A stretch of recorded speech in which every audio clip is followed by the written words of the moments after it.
Okay, ladies, welcome to this beautiful table. Cheers. Cheers. Cheers. Cheers. Feel like we're right to have dinner. Cool. Well, and ladies, I'd like to introduce you to this amazing woman, Jennifer Donovan Faubert.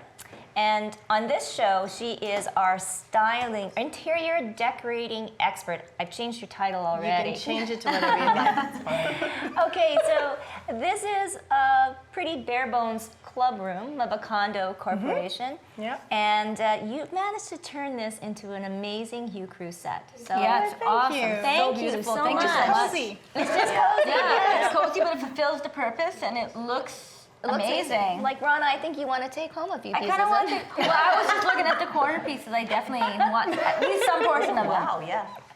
Okay, so we're gonna get right into it.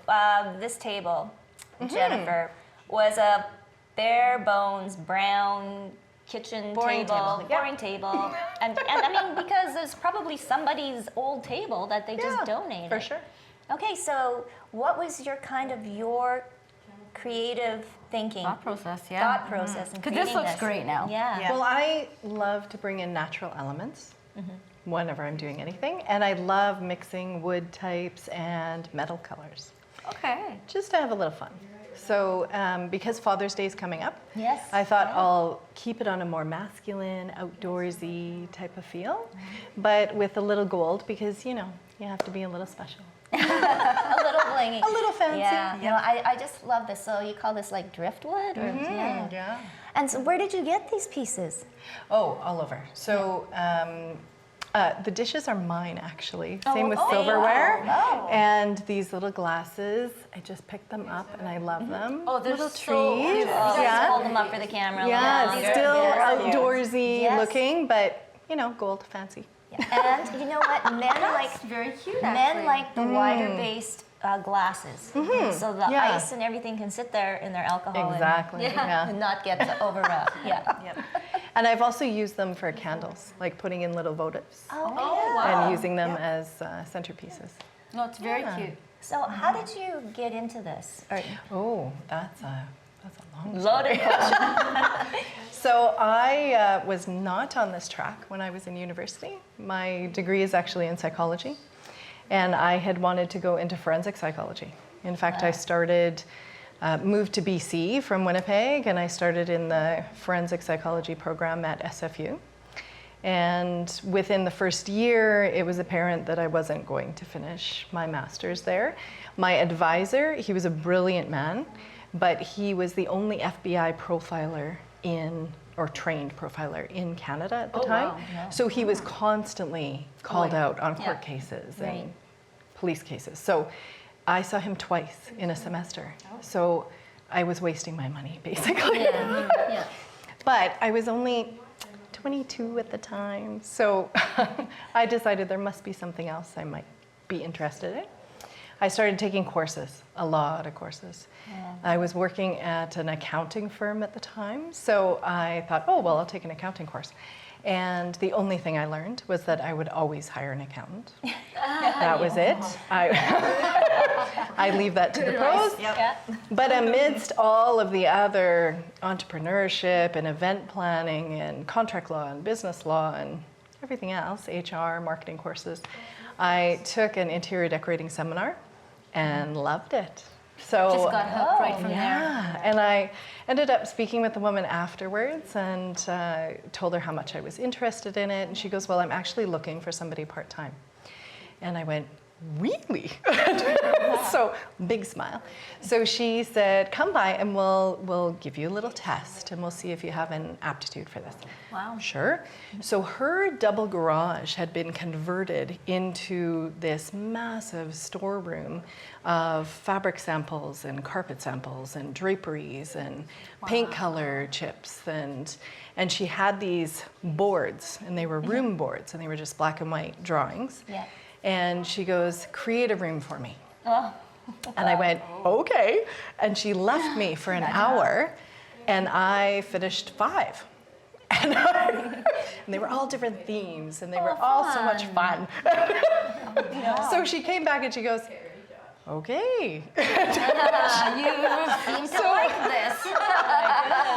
So Way she to show ended me up. up. Oh yeah, it was so much fun. I just got addicted to it. So she ended up cherry picking courses for me to take, and so I apprenticed under her, and I took other courses, and then I decided to take some courses on my own. So I found ones because psychology was my first love.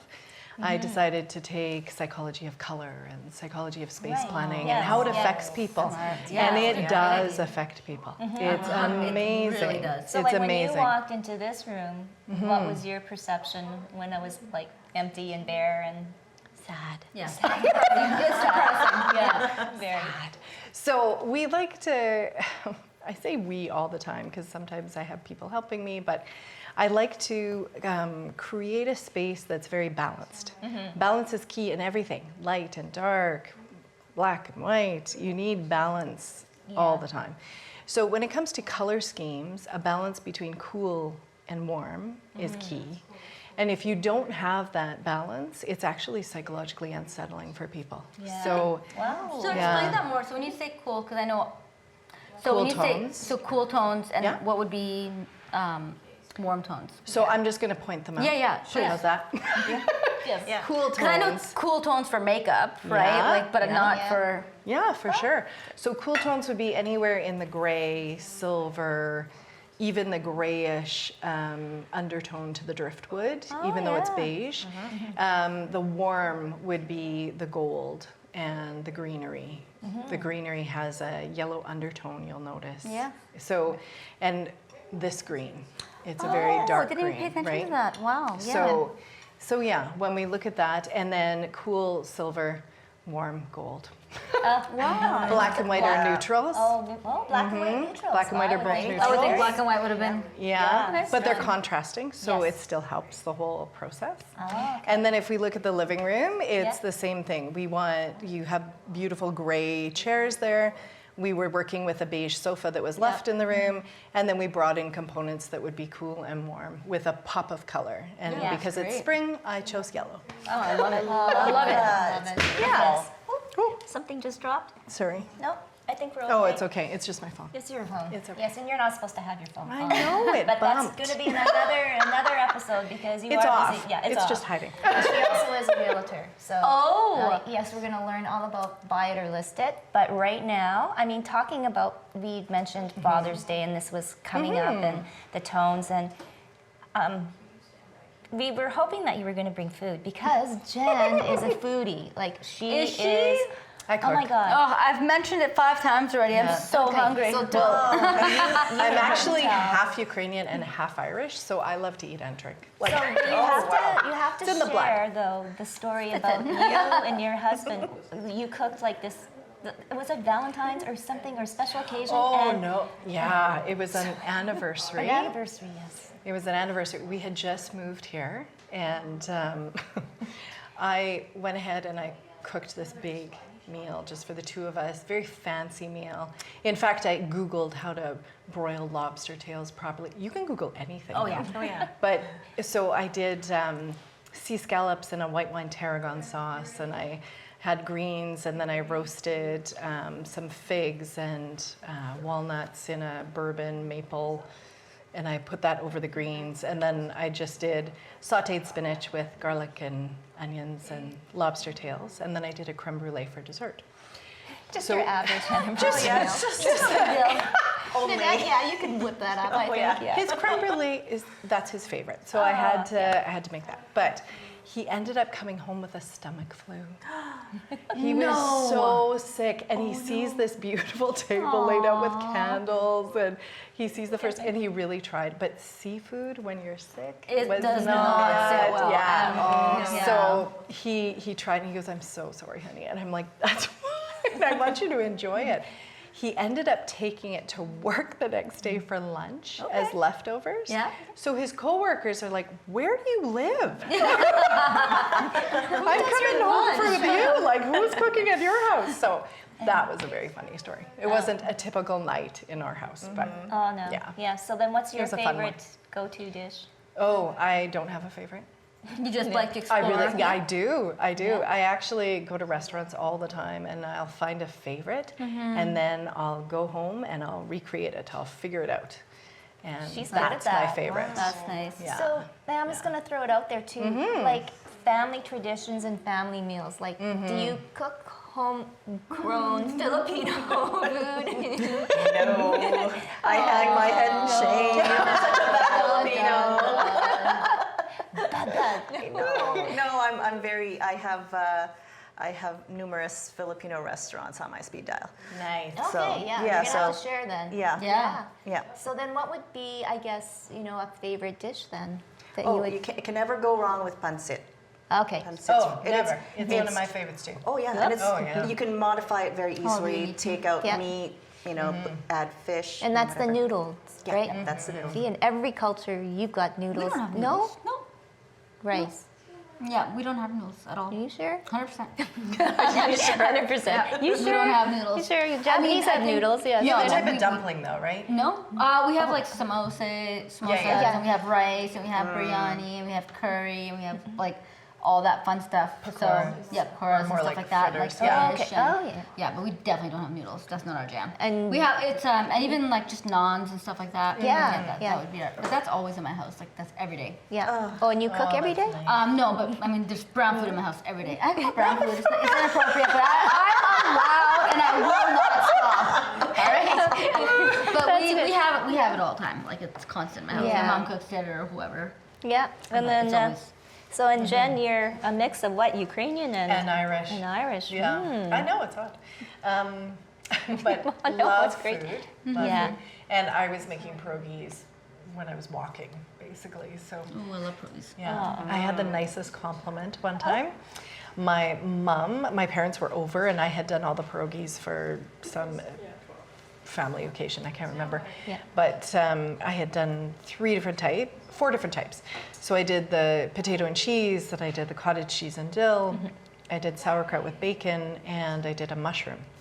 And Oh, you're making me so hungry right now. Curry was getting very hungry.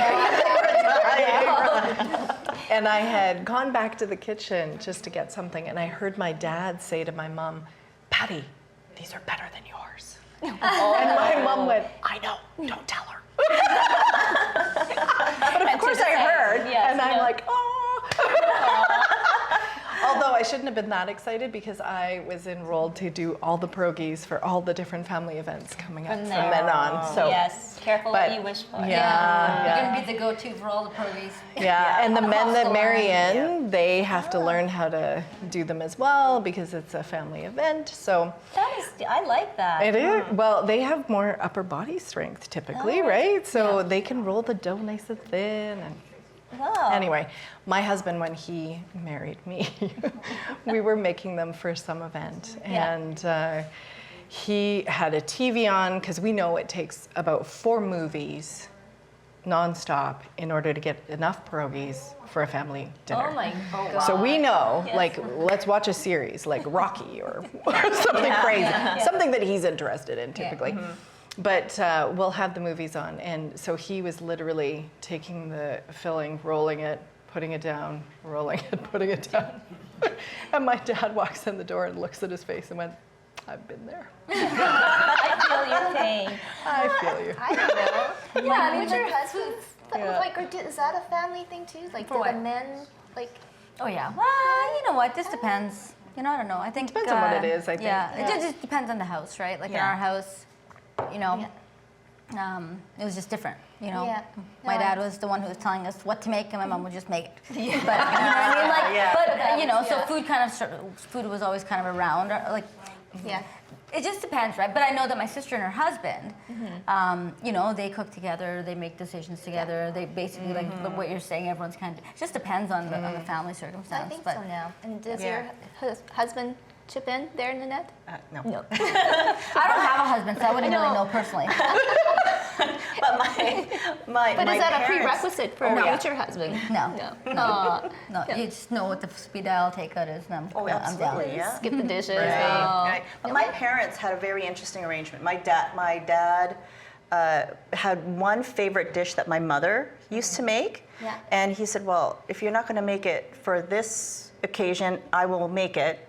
And he made it better than And my mother ever did, and so from that moment on, that was his special dish. Every single Yeah. occasion, that's what he would make. Nice. Yeah, no, Yeah. and I used to have an uncle like that too. That's what he made, and the chicken, and it was amazing. It was chicken teriyaki, but he would like push the meat on the little drumstick down to the end, so it was like perfect and even, and you could just pick it up with your. And I don't, be like your husband and the potatoes or whatever, scoop and plump. But Well, he tried to get out of it one year, and I went, "Oh, so you're not eating any?" And he went, "Yes." I go, "Get in the kitchen. We're doing this together." So let's get back more on staging and styling, because I really would like to know more. So Yeah. some tips, or what is hot, I guess, for 2020, or is there anything really? So I've never been a trend follower. Yeah, because I work with individual clients, right? And when you work with individual clients, you're working for them in their space.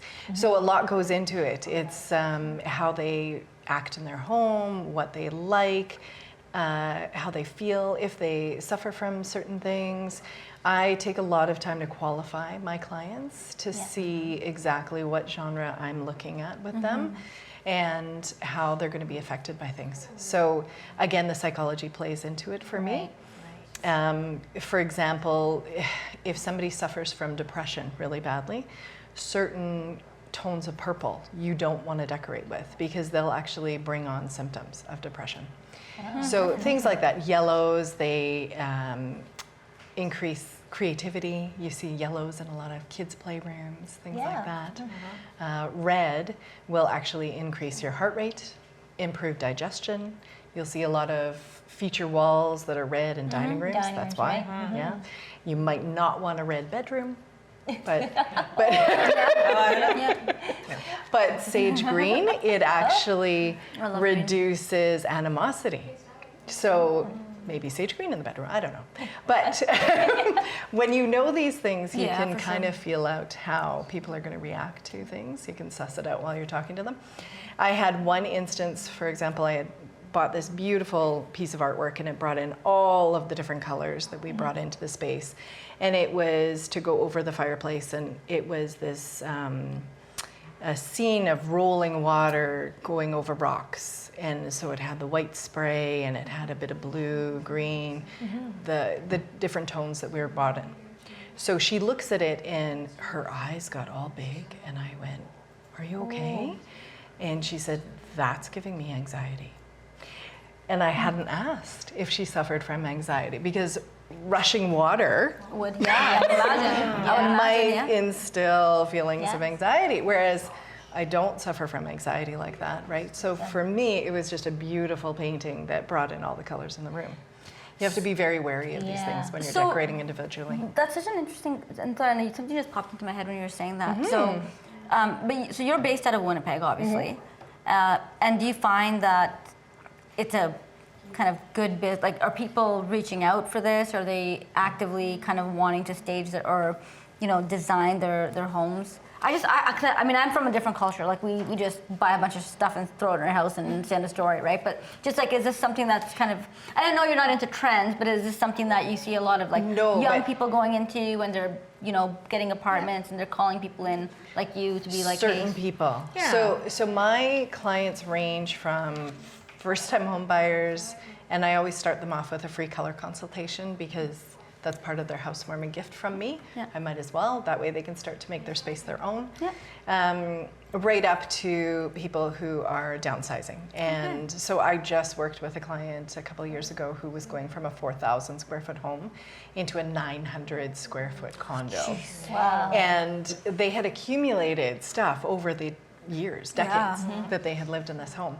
And she was so funny. She goes, "Jen, you just tell me what to get rid of, and I will get rid of it." And I said, So that's putting good faith in you. that's a lot. It's very nice to have a trust built up like that. But I went, that's not how this process works.